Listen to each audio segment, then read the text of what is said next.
हम बातचीत करेंगे और विस्तार से अनामिका से भी बातचीत करेंगे, लेकिन बड़ी खबर पहले जारी करते हैं। पहले जम्मू कश्मीर में देखिए सुरक्षा कड़ी कर दी गई है। सोशल मीडिया पर जम्मू कश्मीर पुलिस की पैनी निगाहें हैं। सोशल मीडिया को लेकर पुलिस ने निर्देश भी जारी कर दिए हैं। भड़काऊ पोस्ट पर यहां पर कार्रवाई होगी। तो भड़काऊ पोस्ट को लेकर नजर बनी हुई है। अफवाह ना फैलाई जाए, फेक खबर ना फैलाई जाए, इस पर कार्रवाई करेगी जम्मू कश्मीर पुलिस।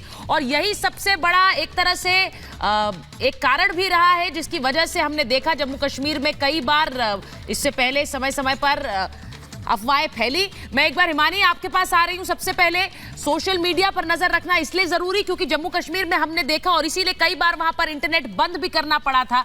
और इन सबको भी केंद्र सरकार ने कोर्ट में रखी है ये बातें कि किस तरह से इंटरनेट वहां पर बंद करना पड़ा क्योंकि सोशल मीडिया से ऐसी अफवाहें जो कि वहां पर अलग ही रूप ले लेती थी, आज उस पर भी नजर बनाई हुई है फैसले से पहले। बिल्कुल आपने ठीक कहा सुचरिता। और देखिए यही वो तमाम चीजें रहती थी, जैसा कि मैंने पहले भी कहा कि किस तरह से अलगाववादी वो जो हमेशा से ही आग भड़काने का काम करते थे या आतंकियों के साथ हमेशा खड़े रहते, उनको सपोर्ट करने का काम करते थे, यही काम रहता था। और किस तरीके से, क्योंकि सोशल मीडिया आज अगर हम देखें तो एक बहुत ही आसान एक मीडियम है जिसके जरिए आप ज्यादा लोगों तक अपनी जो आवाज है, अपनी जो बात है वो दरअसल पहुंचा सकते हैं। और एक अपील की जाती थी और उसके बाद सब यहाँ पर एक मजमा पूरा जुट जाता था और फिर वही भड़काऊ बयान और किस तरीके से कश्मीर पर ब्रेक लगाने की कोशिश होती थी। लेकिन आज स्थिति जुदा है, आज वो तस्वीर नहीं है। पिछले 4 सालों में खुद यहाँ के लोग जो कहते हैं वो बताते हैं कि किस तरह से यहाँ पर लाल चौक कुछ बताने की जरूरत नहीं है, बल्कि अगर यहाँ पर आप नजारा देखेंगे, आप यहाँ पर आएंगे तो वो आप महसूस करेंगे, वो आप फील करेंगे। ना केवल लाल चौक की बात की जाए बल्कि अगर पूरे घाटी की हम यहाँ पर बात करें तो ऐसी ही कुछ तस्वीर यहाँ से निकल कर आती है। लोग ये कहते हैं, कुछ महिलाओं से भी हमने कल बातें की, वो ये बता रही थी कि किस तरह से यहाँ पर आप निकल नहीं सकते थे घरों से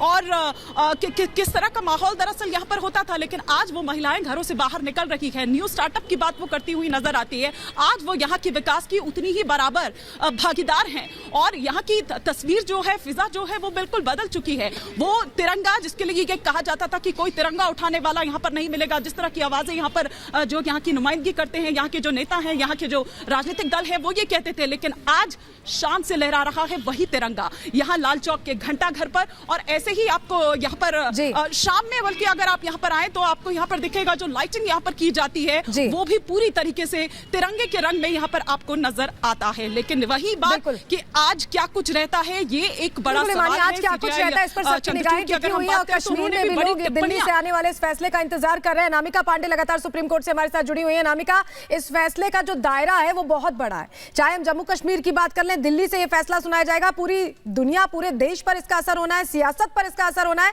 और चुनावों पर भी। अनामिका,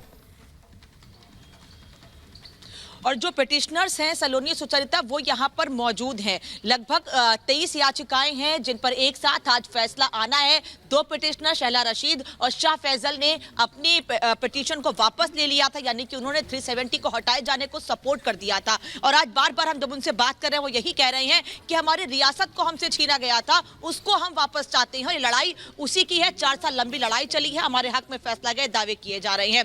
अखिलेश जी लगातार हमारे साथ हैं। अखिलेश जी, हमने कई पिटिशनर से बात की है, वो लगातार अपने अपने दावे कर रहे हैं। कश्मीर में भी माहौल बेहतर है, लेकिन उसके बाद भी यहाँ पर सवाल खड़े किए गए कि नहीं, आतंकवाद तो अभी भी है। आज सुप्रीम कोर्ट पर सबकी नजरें इसी को लेकर। देखिए, आतंकवाद अपनी जगह पे दूसरी चीजें हैं, वो लॉ एंड ऑर्डर की समस्या है। लेकिन सवाल ये था कि क्या मूलभूत चीजों से उस देश के एक अभिन्न अंग होते हुए जम्मू कश्मीर को लोगों को वंचित क्यों किया गया। सवाल ये था कि आखिर 370 अस्थायी है कि नहीं। सवाल ये था, सुप्रीम कोर्ट के सामने है कि इस तरह से हटाया गया वो ठीक है कि नहीं। कपिल सिब्बल बार बार ये कह रहे हैं कि ये अपने राजनीतिक फायदे एजेंडे के तहत हटाया गया, जो कि नियमों का अनदेखा किया गया। इसको भी वो साबित नहीं कर पाए। आप सोचिए कि पूरे देश में आईपीसी लागू है, वही चीज वहां पे रणबीर पैनल कोर्ट से लागू है। तो ये एक तरह से डिस्क्रिमिनेशन था। केंद्र सरकार ने कहा कि जो सवाल 370 हटाने पर उठे हैं वो सिर्फ ये नहीं है कि 370, जैसा अखिलेश बता रहे हैं कि 370 हटाना सही है या गलत, लेकिन उसको हटाने की जो प्रक्रिया है उसे लेकर सवाल है। उस प्रक्रिया के बाद जिस तरह से लोकतांत्रिक प्रक्रिया बहाल नहीं, उसे लेकर सवाल है। सवाल बहुत सारे। हमारे साथ स्टूडियो में वरिष्ठ पत्रकार समीर जगांवकर जी हैं, हमारे साथ प्रेम कुमार जी हैं, वरिष्ठ पत्रकार हैं, राजनीतिक राजनैतिक विश्लेषक दुष्यंत नागर जी हैं, संजीव कौशिक जी हैं। बहुत बहुत स्वागत आपका। और बड़ी खबर यही है आज के दिन 370 पर फैसला क्या आएगा। समीर जी, एक बार आपसे सवाल ले लेती हूँ। इसे लेकर बहुत सी बातें कही गई और कपिल सिब्बल ने तो ये तक कहा कोर्ट में कि जब संविधान सभा भंग हो गई तो फिर यह फैसला हो ही नहीं सकता था कि 370 हटाया जा सके, क्योंकि अधिकार सिर्फ संविधान सभा को था कश्मीर की। देखिए, कपिल सिब्बल जो बात उठा रहे हैं उसका निदान पहले ही अमित शाह गृह मंत्री ने कर दिया था और देश की सरकार ने कर दिया था। जब कपिल सिब्बल का ये मानना है तो ये केंद्र सरकार जानती थी कि ये प्रश्न बाद में उठाया जाएगा कि संविधान सभा नहीं है तो कैसे आर्टिकल 370 खत्म किया जाता है। इसी के लिए संविधान के अंदर ये जोड़ दिया गया है कि वहाँ पर अब सरकार नहीं थी उस समय, वहाँ पर राष्ट्रपति शासन लगा हुआ था। तो ये वहाँ तय कर दिया गया कि जो वहाँ पर जो गवर्नर है वही विधानसभा जो है, और जो गवर्नर है वहाँ पर वो राज्यसभा संविधान सभा में कन्वर्ट होगी और वो निर्णय ले सकती है। चूंकि विधानसभा नहीं थी तो संविधान सभा का निर्णय लेने का अधिकार गवर्नर के पास आ गया, क्योंकि वहाँ पर विधानसभा नहीं थी, राष्ट्रपति शासन लगा हुआ था। और गवर्नर ने इसका अनुमोदन किया, लेटर भेजा राष्ट्रपति को, राष्ट्रपति ने अप्रूव किया और उसी के आधार पर आर्टिकल 370 को खारिज किया गया। देखिए, अमित शाह जी ने जब तय किया था कि मुझे नरेंद्र मोदी जी ने तय किया कि आर्टिकल 370 को हटाना, तो जब 2014 में सरकार में आए थे तब अमित शाह ने बहुत स्पष्ट कहा था कि जम्मू कश्मीर की सारी समस्याओं की जड़ आर्टिकल 370 है। वहाँ पर एक हमें ऐसी कड़वी गोली देनी होगी जिससे सभी समस्याओं का हल हो। और मुझे लग रहा है उसी दिशा में वो तेजी से आगे बढ़े थे। और 5 साल बाद जब दूसरा कार्यकाल पूर्ण बहुमत से 303 का लेकर आए तो उन्होंने तय कर लिया था कि अब आर्टिकल 370 को वहाँ से हटाना है। और उसके आधार पर उन्होंने वहाँ निर्णय लिया। लोकसभा में उनके पास बहुमत था, राज्यसभा में बहुमत न होने के बाद बहुमत से 8 सीटें कम थी राज्यसभा में,